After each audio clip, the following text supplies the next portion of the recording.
મારું નામ રુચિતા છે. મારી ઉંમર 22 વર્ષની છે અને હું સુરતમાં રહું છું. ખબર નહીં કેમ મને એવું લાગતું હતું કે બધું સામાન્ય હોવા છતાં સામાન્ય નથી. આ બધું લાંબા સમય માટે નથી. આ બધું વિચારીને મારું માથું દુખતું કે જો હું એક દિવસ પણ મારા પતિ સાથે રહીશ તો હું પાગલ થઈ જઈશ. ક્યારેક મને લાગતું કે હું પાગલ સ્ત્રી છું, પણ ક્યારેક મને લાગ્યું કે મારો પતિ પાગલ છે. હું નક્કી કરી શકતી નહોતી કે અમારામાંથી કોણ સાચું છે. એક ફટકડી હતી જે મારા જીવનની સૌથી મોટી સમસ્યા બની ગઈ હતી, કે કોઈએ કલ્પના પણ કરી નહોતી. એક નાની સફેદ રંગની ફટકડી મારું જીવન મુશ્કેલ બનાવી દીધું હતું. દરરોજ મારા પતિ ઘરે નવી પ્રકારની ફટકડી લાવતા અને તેને હીરા કે જ્વેલરીની જેમ કાળજીપૂર્વક રાખતા. પાગલની જેમ તે 10 મિનિટે પાછા આવતા અને તેની ફટકડીને જોતા કે તે બગડી ગઈ કે કોઈ ચોરી તો નથી થઈ ગયું, અને શું ફટકડી પર એવું કંઈ પડ્યું નથી ને કે જેના કારણે ફટકડી બગડી છે. પોતે લાવેલી ફટકડીને તે વારંવાર સંભાળ રાખતા. કેટલીક વાર તેણે તેને લોકરમાં રાખી, ક્યારેક તેને સૂટકેસમાં સુરક્ષિત રાખી, ક્યારેક તે રસોડામાં લોટના ડબ્બામાં સંતાડી દેતા. એવું વિચારીને આખરે હું પાગલ થઈ ગઈ કે આ ફટાકડીમાં એવું શું હતું કે મારા પતિ એ ફટકડી માટે પાગલ થઈ રહ્યા હતા, અને તેને તે ફટકડીની ખૂબ કાળજી લીધી. લગ્ન પછી જ્યારે હું આ ઘરમાં નવી વહુ બનીને આવી ત્યારે મારા પતિના હાથમાં એ જ ફટકડી હતી. મારી સાથે વાત કર્યા પછી તે તેની ફટકડી સાથે બાથરૂમમાં ગયા હતા, અને મારા પતિને ગયાને લગભગ 2 કલાક થઈ ગઈ હતી. લાંબા સમય સુધી મારા પતિની રાહ જોતા હું સૂઈ ગઈ, કારણ કે હું પણ દુલ્હન બનીને ખૂબ થાકી ગઈ હતી. તેથી હું સૂઈ ગઈ અને આખરે હું મારા પતિને કેટલા સમય સુધી રાહ જોઈ શકું. મને ખબર નથી મારા પતિ ક્યારે બાથરૂમમાંથી બહાર આવશે અને મને ક્યારે ઊંઘ આવી ગઈ તેનો મને ખ્યાલ પણ ન રહ્યો. સવારે જ્યારે મેં આંખ ખોલી ત્યારે મેં મારા પતિને બેડ પર ન જોયા. હું આશ્ચર્ય પામી રહી હતી કે શું તેને આખી રાત બાથરૂમમાં વિતાવી હશે. હું ખૂબ જ પરેશાન થઈ ગઈ અને મેં જોયું કે તે બાથરૂમમાંથી બહાર આવ્યા અને તેના હાથમાં એ જ થેલી હતી જેની અંદર ફટકડી હતી. મારા પતિ લાંબા સમય સુધી તેની ફટકડી સાથે બાથરૂમમાં બંધ રહેતા અને બહાર આવ્યા પછી કહેશે કે બધી ખામીઓ પૂરી થઈ ગઈ છે. અને હું શરમ અનુભવતી હતી, કારણ કે મને ખબર નથી કે તે કયા પ્રકારની ખામી થવાની વાત કરી રહ્યા છે. તે દિવસ હતો અને આજનો દિવસ હતો. મારા લગ્નને લગભગ 3 મહિના થઈ ગયા હતા અને મેં એ છોકરા સાથે લગ્ન કર્યા હતા જેની વાર્તા આજ સુધી સમાપ્ત થવાનો કોઈ સંકેત દેખાતો ન હતો. તે વારંવાર બાથરૂમમાં જતા અને બાથરૂમની અંદર જતી વખતે અને બાથરૂમમાંથી બહાર નીકળતી વખતે ફટકડીની થેલી તેના જ હાથમાં રહેતી. બાથરૂમમાંથી સતત પાણી પડવાનો અવાજ આવતો હતો અને જ્યારે મોડું થતું ત્યારે મારા પતિ ખૂબ ખુશ થઈને બાથરૂમમાંથી બહાર આવતા. હું ખૂબ જ વિચિત્ર મૂંઝવણમાં ફસાઈ ગઈ હતી. હું મારી સમસ્યાને કોઈને પણ કહી શકતી નહોતી. આ સત્ય જાણવા માટે એક રાત્રે મેં બાથરૂમની બારીમાંથી ડોકિયું કર્યું. મારા પતિને આ બધું કરતા જોઈને હું સતબત થઈ ગઈ. મારા માતા પિતા મને ખૂબ પ્રેમ કરતા હતા, કારણ કે હું તેમની વહાલી દીકરી હતી. મારા બધા ભાઈ બહેનોમાં હું સૌથી નાની હતી. તેથી મને મારા માતા પિતા તેમજ મારા મોટા ભાઈ બહેનનો ઘણો પ્રેમ મળ્યો. મારા માતા પિતાએ કહ્યું કે હું બાળપણમાં ખૂબ બીમાર રહેતી હતી અને મારા માતા પિતા હંમેશા મારા સાજા થવા માટે પ્રાર્થના કરતા હતા. બાળપણમાં મારે ઘણી સારવાર લેવી પડી હતી, તેથી જ મારા ઘરના બધા મને ખૂબ પ્રેમ કરતા હતા. મારા માતા પિતાએ ભગવાનને પ્રાર્થના કરી અને રડ્યા અને મારા જીવનની ભીખ માંગી, પરંતુ મારા માતા પિતાને ખબર ન હતી કે પોતાનું જીવન તેમને આટલી જલ્દી છોડી દેશે અને તેની સૌથી પ્રિય અને સૌથી નાની પુત્રી તેની પાછળ અનાથ રહેશે. જો મારા માતા પિતાને આ ખબર હોત તો તેઓ મારા બાળપણમાં ક્યારેય મારું રક્ષણ ન કરી શક્યા હોત. મારા પરિવારમાં મારા માતા પિતા ઉપરાંત મારો એક ભાઈ અને એક મોટી બહેન પણ હતી. એ બધા લોકો મને એકસાથે છોડીને આ દુનિયા છોડી ગયા. હું 7 વર્ષની હતી જ્યારે અમારો આખો પરિવાર પિકનિક માટે જઈ રહ્યો હતો અને રસ્તામાં અચાનક અમારી કારનો અકસ્માત થયો. અકસ્માત એટલો ખતરનાક હતો કે મારા માતા પિતા અને મારા બંને ભાઈ બહેનનું ઘટના સ્થળે જ મોત થયું હતું. પણ કદાચ ભગવાને મને જીવન આપવું જ હતું, એટલે જ આટલા બધા લોકોના મૃત્યુ પછી હું એકલી બચી હતી. મને મામૂલી ઈજા થઈ હતી, પરંતુ મારો જીવ બચી ગયો હતો. તે જોઈને લોકો આશ્ચર્યચકિત થઈ ગયા કે આ છોકરી કેવી રીતે બચી ગઈ. પણ એવું કહેવાય છે કે જેનું જીવન ભગવાને લખેલું હોય તેને કોણ મારી શકે. અને કેટલાક લોકો મને જોઈને ખૂબ જ અફસોસ પણ અનુભવતા હતા કે હું મારા માતા પિતા વિના આ દુનિયામાં એકલી કેવી રીતે રહીશ. જો હું પણ મારા પરિવાર સાથે આ દુનિયા છોડી ગઈ હોત તો સારું થાત. લોકો કહેતા કે આ છોકરી તેના માતા પિતા વિના કેવી રીતે જીવશે અને તેની સંભાળ કોણ રાખશે.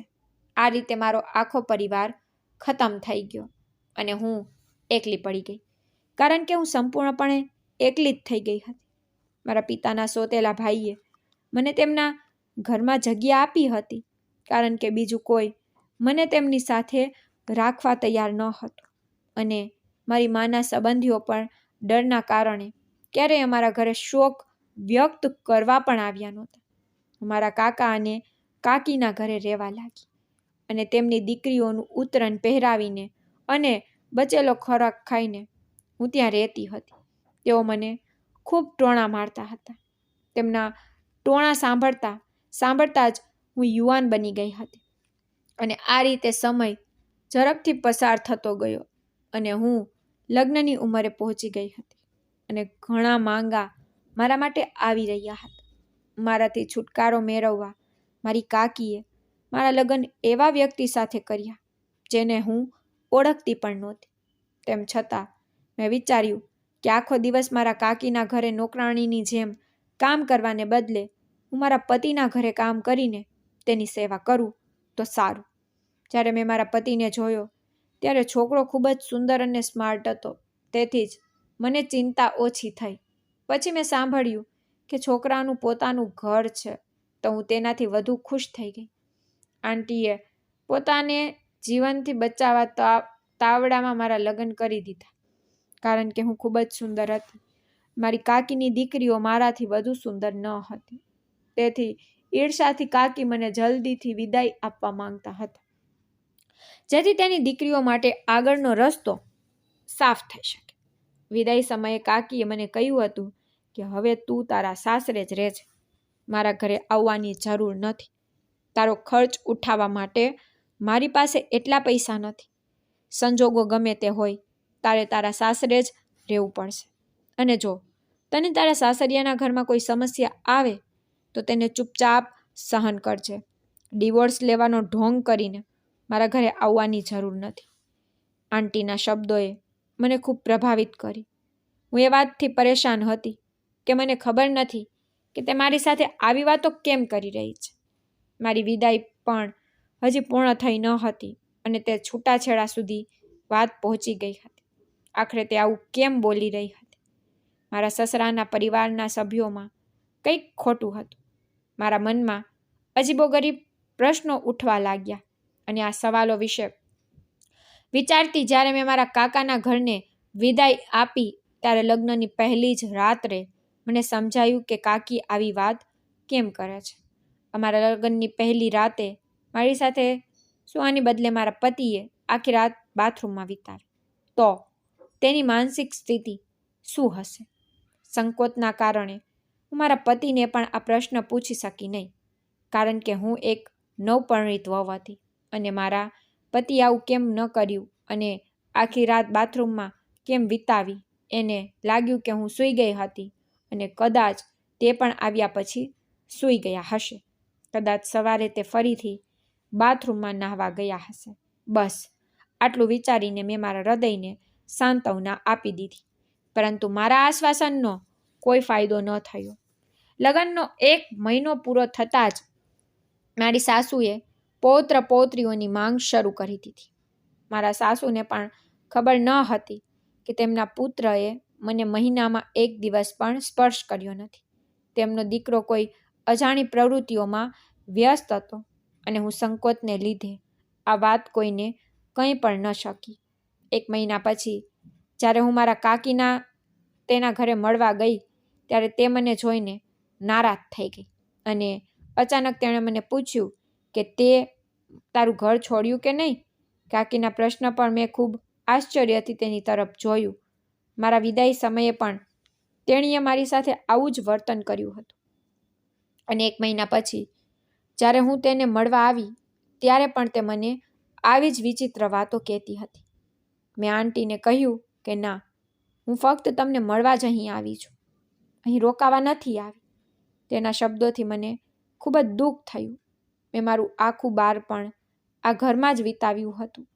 મને આ ઘર સાથે ખૂબ લગાવ હતો. શું મને મારા કાકા કાકીને મળવા ક્યારેક આ ઘરમાં આવવાનો અધિકાર ન હતો?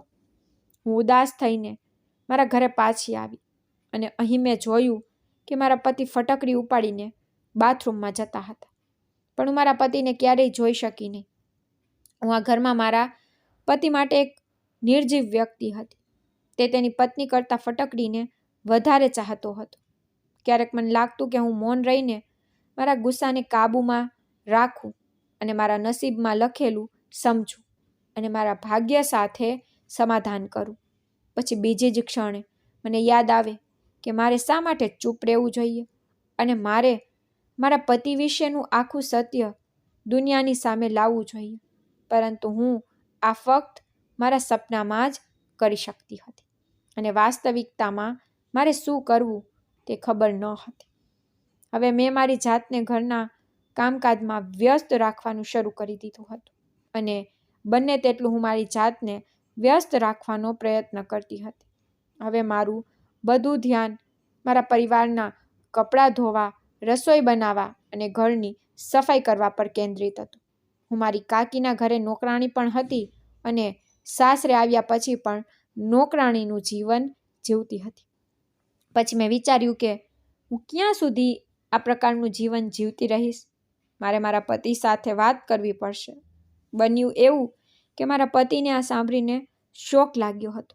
તેણે તરત જ કહ્યું, આવું કંઈ જ ન થઈ શકે અને બિલકુલ શક્ય નથી. આટલું કહીને તે રૂમની બહાર નીકળી ગયો અને હું માથું પકડીને બેસી ગઈ, કારણ કે મને મારા પતિ પર પહેલેથી જ શંકા હતી અને હવે હું સ્પષ્ટ હતી અને સાચે જ મને ખાતરી થઈ ગઈ કે મારા પતિ નામર્દ છે. તેથી તે ફટકડીનું બહાનું બનાવે છે અને દરરોજ રાતે બાથરૂમમાં જાય છે અને પછી મારા સૂવાની રાહ જુએ છે. જ્યારે હું સૂઈ જાઉં છું ત્યારે તે બાથરૂમમાંથી બહાર આવે છે. તે આવું કરે છે કે નહીં તો આના જેવો કોઈ પુરુષ નથી જે તેની નવી વહુને એકલી છોડે અને આખી રાત બાથરૂમમાં બંધ રહે. મેં વિચાર્યું કે હવે મારે મારા પતિનું આ રહસ્ય જાહેર કરવું પડશે અને હું સત્ય જાણ્યા પછી જ જંપીશ અને આ સત્યને બધાની સામે લાવીશ. એક દિવસ રાત્રે મેં વિચાર્યું કે હું સૂવાનો ઢોંગ કરીશ અને જોઈશ કે મારા પતિ રાત્રે શું કરે છે. આજે જ મેં મારા પતિને કહ્યું કે મને ખૂબ ઊંઘ આવે છે અને મારી તબિયત સારી નથી, મારું માથું દુખે છે, તેથી મને જગાડવાનો પ્રયત્ન ન કરતા. આ સાંભળીને મારા પતિના ચહેરા પર એક વિચિત્ર સ્મિત દેખાયું, જાણે તેઓ મારી ઝડપથી સૂઈ જવાની રાહ જોઈ રહ્યા હોય. મારા પતિએ મને કહ્યું કે જો તારી તબિયત સારી નથી તો તારે જલ્દી સૂઈ જવું જોઈએ. હું તને જરા પણ ખલેલ પહોંચાડીશ નહીં. તેણે રૂમની લાઇટ બંધ કરી અને રૂમની બહાર નીકળી ગયો.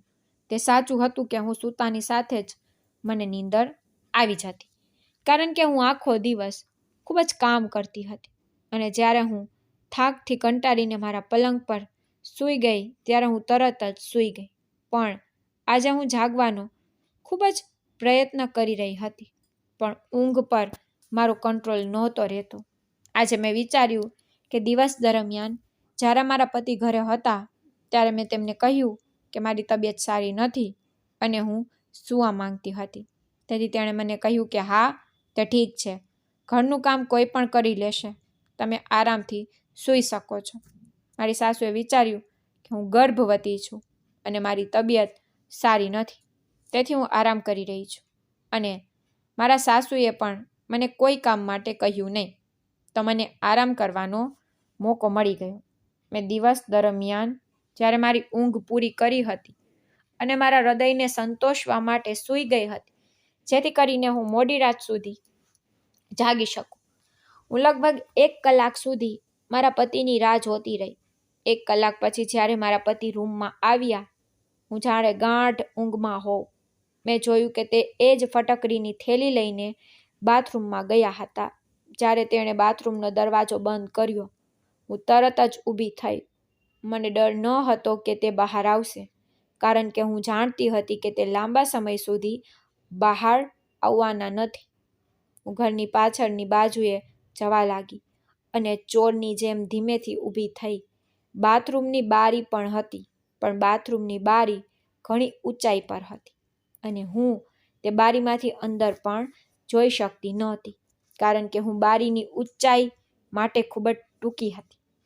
પરંતુ હું ઝડપથી ગઈ અને ખુરશી લાવી અને મેં તે ખુરશી મૂકી અને તેના પર ઊભી રહી.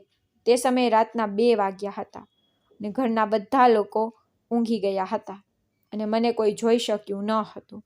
પરંતુ હું હજુ પણ ખૂબ જ ડરી ગઈ હતી અને ડરને કારણે મારું શરીર ધ્રુજી રહ્યું હતું. મેં ખુરશી ઉપાડી અને બારી પાસે આવી. ખુરશી પર ચડીને બારીમાંથી જોવા લાગી કે મારા પતિ બાથરૂમમાં આટલા લાંબા સમય સુધી શું કરે છે. મારા પગ ધ્રુજતા હોવાને કારણે મને લાગ્યું કે હું બરાબર ઊભી નથી થઈ શકતી.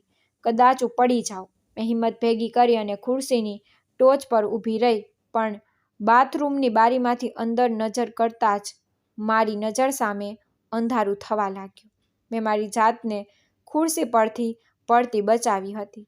મારા પતિને આવું કરતા જોઈને મેં ખૂબ મુશ્કેલીથી મારી જાતને નિયંત્રિત કરી અને તેના રૂમમાં પાછી આવી કે તરત જ મારી આંખોમાં આંસુ આવી ગયા અને હું ધ્રુસકે રડવા લાગી.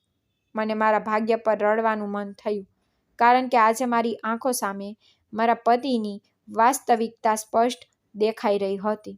હવે હું સારી રીતે સમજી ગઈ કે મારા પતિ આજ સુધી મારી નજીક કેમ નથી આવ્યા. તો આ જ કારણ હતું જેના કારણે મારા પતિ મારાથી દૂર રહેતા હતા. હવે મને ખાતરી થઈ ગઈ કે મારી કાકી મારા પતિની વાસ્તવિકતા સારી રીતે જાણે છે. તેથી જ તે મારી સાથે આવી વાતો કરતી હતી. તેને જાણી જોઈને મને આ નરકમાં ધકેલી દીધી હતી. નહીંતર મારા માટે સંબંધોની કોઈ કમી નહોતી. હું ખૂબ જ સુંદર હતી, જેના કારણે લોકો મને જોતાની સાથે જ પસંદ કરતા હતા અને કાકીને માત્ર ડર હતો કે કદાચ મને તેમની દીકરીઓ કરતાં વધુ સારો સંબંધ ન મળી જાય. તેથી તેણે મારા લગ્ન આ માણસ સાથે કરાવ્યા. મેં વિચાર્યું હતું કે હું મારી કાકીને ક્યારેય માફ કરીશ નહીં અને તેના મૃત્યુ પછી તેને ભગવાનને જવાબ તો આપવો જ પડશે. અને મને એ પણ ખબર હતી કે મારા સાસુ અને મારા સાસરિયાના પરિવારના તમામ લોકોને મારા પતિના કાર્યની જાણ નથી, કારણ કે મારા સાસરિયાના તમામ લોકો પોતપોતાના જીવનમાં ખૂબ જ વ્યસ્ત હતા. કોઈની પાસે કોઈના જીવનમાં ઝાંકવાનો અને તે શું કરી રહ્યો છે અને શા માટે કરી રહ્યો છે તે જોવાનો સમય ન હતો. આ જ કારણ હતું કે આજ સુધી મારા પતિ પર કોઈએ નજર રાખી નહોતી. તેના લગ્ન કરાવવાની ફરજ સમજીને આવી વ્યક્તિ સાથે લગ્ન કરાવીને મારું જીવન બરબાદ કરી દીધું હતું. મોટા ભાગના માતા પિતાને લાગે છે કે તેમના બાળકના લગ્ન પછી તેઓ તેમની તમામ જવાબદારીઓમાંથી મુક્ત થઈ ગયા છે. તેઓ દરેક પરિસ્થિતિમાં એ જાણ્યા વિના જ લગ્ન કરે છે કે તેમનો પુત્ર લગ્ન માટે લાયક છે કે નહીં. કોઈ પણ છોકરીની પાંખો પોતાના છોકરા સાથે બાંધીને એ માસૂમ છોકરીનું જીવન બરબાદ કરી નાખે છે અને તેની ખરાબ પ્રતિષ્ઠાને કારણે છોકરો તેની સમસ્યા વિશે કોઈને કહેતો નથી કે હું નામર્દ છું અને હું લગ્ન કરવા લાયક નથી. આ કારણોસર મારા જેવી તડછોડાયેલી અને નિર્દોષ છોકરીઓ ઘરે ઘરે ઠોકર ખાય છે અને આવા પુરુષોના નસીબમાં આવી જાય છે અને છોકરીઓએ આખું જીવનમાં બંધ રાખીને જીવવું પડે છે. અને હું તે પ્રકારની છોકરી નહોતી. હું બિલકુલ ચૂપ રહેવાની નહોતી. હું મૌન રહીને કોઈ એવોર્ડ મેળવવા તો જઈ રહી નહોતી. હકીકતમાં મારા સાસરિયાઓ મને આખી જિંદગી સંતાન ન હોય એવા ટોણા મારતા રહે અને હું ઘણું વિચારીને આગળ વધતી. અને હવે સમસ્યા એ હતી કે હું શું કરું અને ક્યાં જાઉં. મારી પાસે મોઢું છુપાવવા માટે બીજી કોઈ જગ્યા પણ નહોતી. અને બીજી તરફ કાકાના ઘરે કાકીએ પણ મને તેમના ઘરે જવાની મનાઈ કરી હતી. મેં નક્કી કરી લીધું હતું કે હવે હું ચૂપ નહીં રહીશ. મેં ઘણું સહન કર્યું હતું, પણ હવે સહન કરવા જેવું કંઈ બાકી નહોતું. મારી પાછળ કોઈ નહોતું તો તેનો અર્થ શું થાય કે મારા પતિ મારી સાથે છેતરપિંડી કરશે અને હું મારા પતિના બાથરૂમમાંથી બહાર આવવાની રાહ જોઈ રહી હતી. લાંબા સમય પછી જ્યારે મારા પતિ બાથરૂમમાંથી બહાર આવ્યા ત્યારે મને જાગતા જોઈને તેઓ ચોંકી ગયા. મેં ગુસ્સામાં મારા પતિનું ગળું પકડીને તેને બૂમ પાડી કે તમે મારી સાથે આવું કેમ કર્યું અને તમે મારાથી આખું સત્ય કેમ છુપાવ્યું. તે એવું વર્તન કરી રહ્યા હતા જાણે તેને કંઈ ખબર જ ન હોય. તેના કૃત્યોને કારણે મને તેને મારી નાખવાનું મન થયું. તે જાણતા નહોતા કે તે મારી સામે જે નાટક કરી રહ્યા હતા તે હું સારી રીતે સમજી ગઈ હતી. તે મારી સામે નિર્દોષ વર્તન કરવાનો પ્રયાસ કરી રહ્યા હતા, પણ તે નિર્દોષ ન હતા, પણ તે ખૂબ જ ચાલાક માણસ હતા અને તે મારી સાથે ચાલાકી કરીને જ રહેતા હતા. હું બિલકુલ સમજી શકતી નહોતી કે એવું કોઈ કારણ હશે કે જેના કારણે તે આજ સુધી મારી નજીક નથી આવ્યા, અને કદાચ આ જ કારણ હતું કે તે નામર્દ હતા. પણ મારા પતિ મને આ વાત કહેતા ખૂબ જ ડરતા હતા કે તેનું અપમાન થશે અને લોકો તેની મજાક ઉડાવશે. તેથી તેણે લગ્ન કરીને બધો દોષ તેની પત્ની પર ઢોળવાનો વિચાર કર્યો હશે. મારા મનમાં વારંવાર વિચિત્ર વિચારો આવતા હતા. હવે મારા લગ્નને 3 મહિના થઈ ગયા હતા અને છેલ્લા 3 મહિનાથી હું સતત ડિપ્રેશનમાં પીડાતી હતી. આજે જ્યારે હું મારા પતિને ગળાથી પકડીને પ્રશ્નો પૂછી રહી હતી તો તે આશ્ચર્યથી મારી સામે જોઈ રહ્યા હતા, જાણે તેને વિશ્વાસ ન હોય કે મેં તેનું જૂઠ પકડ્યું છે, તેને આઘાત લાગ્યો છે. તે મૂંઝવણમાં મારી સામે જોઈ રહ્યા હતા. જ્યારે મારા પતિએ મને કોઈ જવાબ ન આપ્યો અને કોઈ જવાબ ન આપી શક્યું ત્યારે મેં તરત જ મારી વસ્તુઓ પેક કરવાનું શરૂ કર્યું. મેં મારા પતિને કહ્યું કે તમને તો શરમ આવવી જોઈએ કે તમે આટલું ખરાબ કામ કરો છો. હું તમારા જેવા નામર્દ માણસ સાથે રહેવા માંગતી નથી અને તેથી જ તમે આ સસ્તી ફટકડી તમારા જીવ કરતાં વધારે રાખો છો. મારા પતિ હજી પણ આશ્ચર્યચકિત થઈને ઊભા હતા અને મારી બધી વાતો શાંતિથી સાંભળી રહ્યા હતા, પરંતુ એવું લાગતું હતું કે તે મારી વાત સમજી શક્યા ન હતા અને તે ખૂબ જ ઉદાસ લાગતા હતા કે હું તેના વિશે બધું જ જાણું છું. મારા પતિને આઘાત અને પરેશાન જોઈને મેં મારી વસ્તુઓ બાંધી અને દરવાજા તરફ ચાલવા લાગી અને હું ઘરની બહાર નીકળી ગઈ હતી. પરિવારના તમામ સભ્યો સૂતા હતા. હું હજુ ઘરના મુખ્ય દરવાજા સુધી પહોંચી ન હતી ત્યારે મારા પતિ મારી પાછળ દોડી આવ્યા હતા અને તેણે બળજબરીથી મારો હાથ પકડી લીધો હતો અને મને મારા રૂમની અંદર ખેંચી ગયા.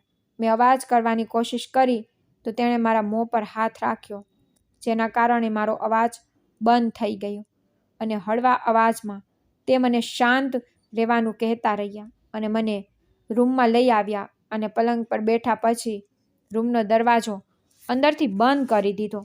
મને મારા પતિ પર એટલો ગુસ્સો આવ્યો કે હું દરવાજા તરફ જતી રહી, પણ પછી તેણે મને પકડીને બેડ પર ફેંકી દીધી અને કહ્યું કે આ શું નાટક છે? હું શું કહું તે તને સમજાતું નથી? મેં તને કહ્યું કે તમે ચૂપ રહો, શાંતિથી બેસીને મારી બધી વાત સાંભળો અને આટલી રાતના અંધકારમાં તમે આ સમયે ક્યાં જશો? શું તમે લોકોને અમારા વિશે વાતો કરાવવાનો મોકો આપવા માંગો છો? મારા પતિના કહેવાથી હું વધુ ગુસ્સે થઈ ગઈ. મેં કહ્યું, શું તમને લાગે છે કે તમે સત્યને લોકોથી છુપાવી શકશો અને દુનિયાને ખબર પડી જશે કે તમે લગ્નને લાયક નથી અને તમે એક નામર્દ છો? હું આખી દુનિયાને કહેવા માંગુ છું કે તમે નામર્દ વ્યક્તિ છો અને તમે મારા જીવન સાથે રમત રમી છે. હું તમને ક્યારેય માફ નહીં કરું.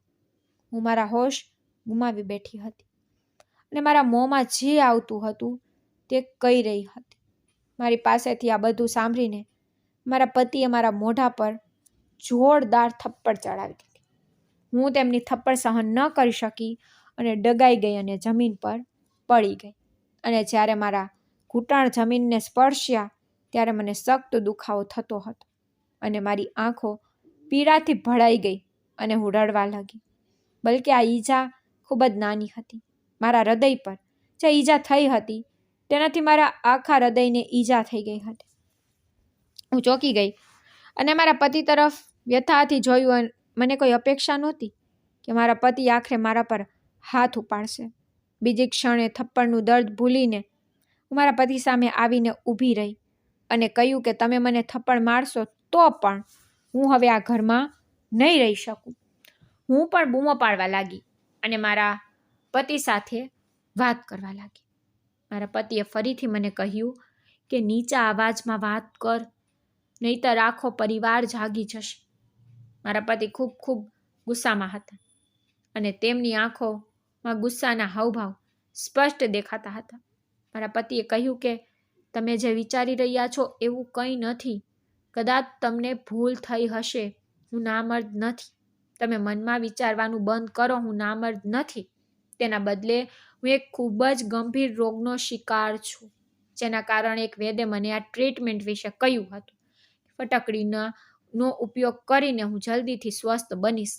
પહેલાં હું એકદમ ઠીક હતો, પરંતુ છેલ્લા 6 મહિનાથી મારા શરીરમાં ખરાબ રીતે ખંજવાળ આવી રહી હતી અને ધીરે ધીરે દુર્ગંધ પણ આવવા લાગી અને તેના કારણે મારી નજીક કોઈ આવતું નહોતું.